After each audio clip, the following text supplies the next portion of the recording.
There's this idea that keeps resurfacing whenever I look at adult life more closely. The idea has to do with partnership, not marriage as an institution, not romance as a story, but the presence of one person who stays close across time. The idea is simple. Living alone is fine. It's not a failure state. You can have a good life. You can even have a meaningful one. And still, something feels unfinished.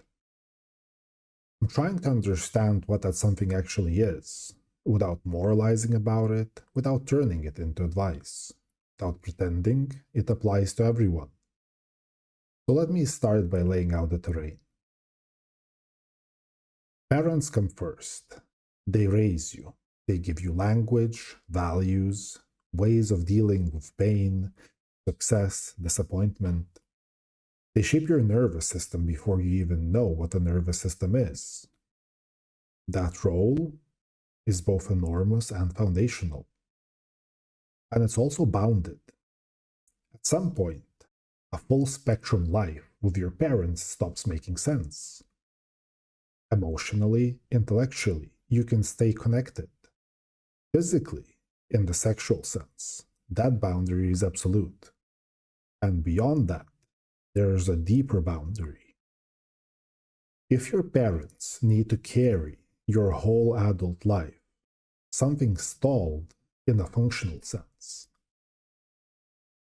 Raising someone aims towards letting them go, toward producing a person who can stand in the world without needing to be held up by the same hands forever.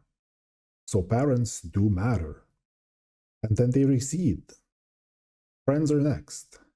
Friends can be extraordinary. They can know you deeply. They can share history, humor, ideas, grief. Some friendships are more honest than many marriages. And still, friends have their own lives. They branch, they disperse, they form families, routines, obligations that are not yours. Expecting them to carry the full weight of your inner life starts to feel asymmetrical. The role itself was never designed for that level of totality. Friendship feels intermittent by nature. Even the deepest ones breathe in cycles. Then there's the partner. A partner is the one relationship that is culturally, psychologically, and practically positioned to span emotional closeness, intellectual exchange, physical intimacy, and shared life direction at the same time. All at once, continuously. Integration is the key here. Most other relationships distribute these dimensions across different people and contexts. You think with one person, you feel with another, you build with someone else, you sleep alone. That can work. It often does, but it fragments experience. And this is where I get stuck on language. Self-actualization feels too clean, too internal, too solved. Fulfillment feels closer. Fulfillment as a sense that the parts of your life are talking to each other. That your emotional life, your body, your thinking, and your future orientation aren't siloed. A partner seems to offer a container where those domains converge structurally. Every relationship can slide into asymmetry, partners included. The distinction is role alignment.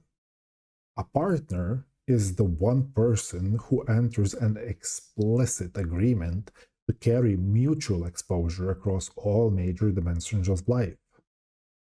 Friends don't sign up for that. Parents definitely shouldn't. It makes the role different. Philosophically, it starts to look like a version of being with, not just existing alongside another consciousness, actively co-authoring a shared world. Someone whose life becomes entangled with the same projects, the same constraints, the same future. That changes how meaning behaves. Joy amplifies when it's shared by someone who is equally invested in the structure that produced it. Suffering transforms when it's held inside a reciprocal frame rather than narrated after the fact. This doesn't mean other paths fail. There are people who locate these dimensions elsewhere in art, in God, in community, in solitary mastery. Those lives can be real, sometimes profound. They often achieve integration by abstraction, by lifting experience out of interpersonal immediacy and placing it into something larger or more symbolic. And the thing with partnership is that it condenses instead of abstracting. It localizes meaning between two finite lives. And I feel like culture should be addressed when discussing this as well. Modern life pushes intimacy into the partner role. Institutions reinforce it, housing, money, time, legitimacy all orbit that center. And then there's personal wiring. Some people genuinely don't orient towards this kind of reciprocity.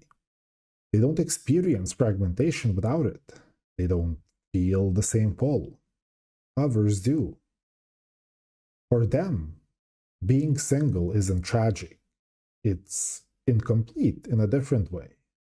And I guess the question really is between independence and integration, between sufficiency and fullness, between living well and living together. And I'm not sure where that lands yet. Maybe the real question isn't whether a partner is necessary. Maybe it's whether a life without a primary integrative bond requires a different kind of architecture altogether. And whether most of us ever consciously choose that alternative. Maybe.